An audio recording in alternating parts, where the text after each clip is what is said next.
பகல்காம் தாக்குதலுக்கு பதிலடியாக சிந்து நதிநீர் ஒப்பந்தத்தை இந்தியா அதிரடியாக நிறுத்தி வைத்தது.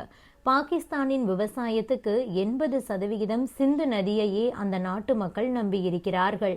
இந்த நிலையில்தான் பாகிஸ்தான் இந்தியாவிடம் கெஞ்சத் தொடங்கியுள்ளது. சிந்து நதிநீர் ஒப்பந்தத்தை ரத்து செய்யும் முடிவை கைவிட வலியுறுத்தி பாகிஸ்தான் நீர்வளத்துறை அமைச்சகம் இந்தியாவுக்கு கடிதம் எழுதியுள்ளது. இதற்கு இந்தியாவும் பதில் கொடுத்திருக்கிறது. ஜம்மு காஷ்மீரில் உள்ள பகல்காமில் பயங்கரவாதிகள் கடந்த மாதம் 22ஆம் தேதி துப்பாக்கி சூடு நடத்தினர். பயங்கரவாதிகள் நடத்திய இந்த கொடூர தாக்குதலில் மினி சுவிட்சர்லாந்து என அழைக்கப்படும் பகல்காமிற்கு சுற்றுலா சென்ற அப்பாவி சுற்றுலா பயணிகள் 26 பேர் கொல்லப்பட்டனர். இந்த கொடூர தாக்குதலை பாகிஸ்தான் ஆதரவு பயங்கரவாத அமைப்பு நடத்தியது தெரிய வந்தது. இதனையடுத்து பாகிஸ்தானுக்கு எதிராக பல்வேறு அதிரடி நடவடிக்கைகளையும் இந்தியா மேற்கொண்டார்கள். குறிப்பாக சிந்து நதிநீர் ஒப்பந்தத்தை ரத்து செய்வதாக அறிவித்தது. இதனால் பாகிஸ்தான் கலங்கி போனது. பாகிஸ்தானின் 80% விவசாயம் என்பது சிந்து நதிநீரையே நம்பியுள்ளது. சிந்து நதிநீரை நிறுத்தினால் பாகிஸ்தான் பாலைவனமாகும் என்ற ஒரு அச்சத்தில் அலறத் தொடங்கியிருக்கிறார்கள். பாகிஸ்தானின் பெரும்பாலான குடிநீர் தேவையும் சிந்து நதிநீரை நம்பியிருந்ததால் பாகிஸ்தான் புலம்பி தீர்த்து கொண்டிருக்கிறது. உலக வங்கியை நாட இருப்பதாகவும் பாகிஸ்தான் கூறியது. இதற்கிடையே பாகிஸ்தானில் உள்ள பயங்கரவாத முகாம்களை குறிவைத்து இந்தியா அதிரடி தாக்குதலை நடத்தியது. இந்த தாக்குதலில் பாகிஸ்தான் பயங்கரவாத முகாம்கள் தவிடுபொடியாகின. பயங்கரவாத முகாம்கள் மீதான இந்தியாவின் தாக்குதலால் பாகிஸ்தானுக்கு கோபம் வந்தது. இந்தியா மீது ட்ரோன் தாக்குதலை நடத்த முயற்சித்தார்கள். பாகிஸ்தானின் இந்த தாக்குதலை இந்தியா தனது வான் பாதுகாப்பு அமைப்பு மூலமாக முறியடித்தது. இந்தியா நடத்திய பதிலடியில் பாகிஸ்தானுக்கு பயம்தான் வந்தது. பேச்சுவார்த்தைக்கு இறங்கி வந்தார்கள். இதனையடுத்து 2 நாடுகளுக்கும் இடையே போர் நிறுத்தம் ஏற்பட்டிருக்கிறது. போர் நிறுத்தம் ஏற்பட்டாலும் சிந்து நதிநீர் ஒப்பந்தம் உட்பட பாகிஸ்தானுக்கு எதிரான நடவடிக்கைகள் தொடரும் என்று இந்தியா கூறியுள்ளது. இதனால் கலங்கி போயிருக்கும் பாகிஸ்தான் தற்போது இறங்கி வந்திருக்கிறார்கள். பாகிஸ்தானின் நீர்வளத்துறை அமைச்சகம் இது தொடர்பாக இந்தியாவுக்கு கடிதம் எழுதியிருப்பதாக தகவல் வெளியாகியுள்ளது.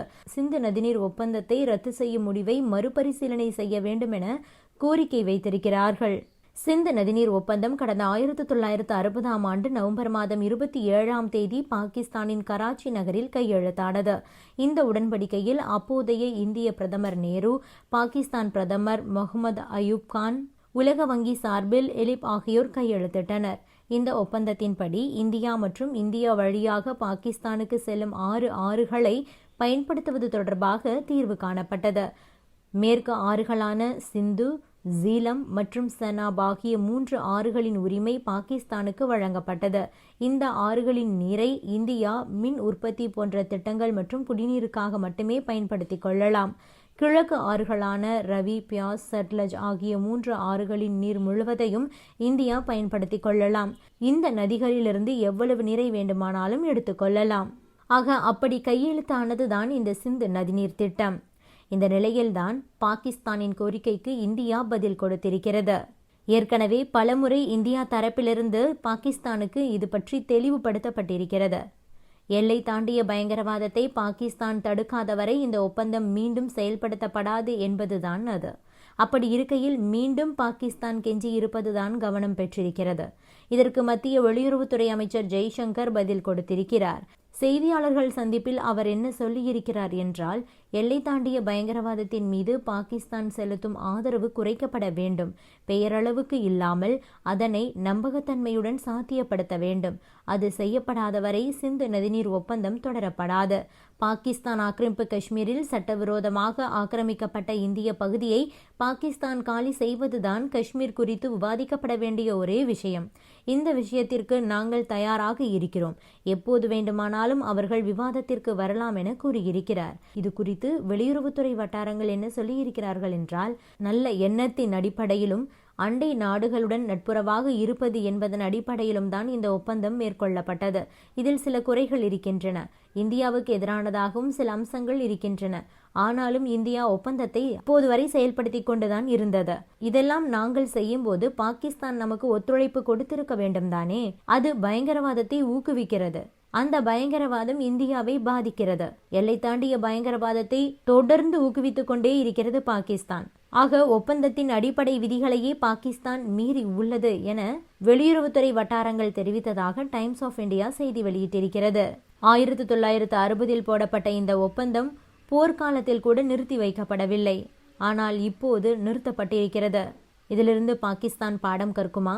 பகல்காம் தாக்குதலுக்கு பிறகு இந்தியா சிந்தூர் ஆபரேஷனை மேற்கொண்டது. அப்போது பாகிஸ்தானில் இருந்த பயங்கரவாத முகாம்கள் தாக்கி அழிக்கப்பட்டன. இருந்தாலும் கூட பயங்கரவாத முகாம்கள் மீதுதான் இந்தியா தாக்குதலை நடத்தியிருக்கிறது என்பதை புரிந்து கொள்ளாமல் வேண்டுமென்றே இந்தியாவில் இருக்கக்கூடிய பொதுமக்கள் மீது தாக்குதல் நடத்தியது பாகிஸ்தான். அப்போது சிந்து நதிநீர் பற்றிய எண்ணம் பாகிஸ்தானுக்கு வரவில்லை.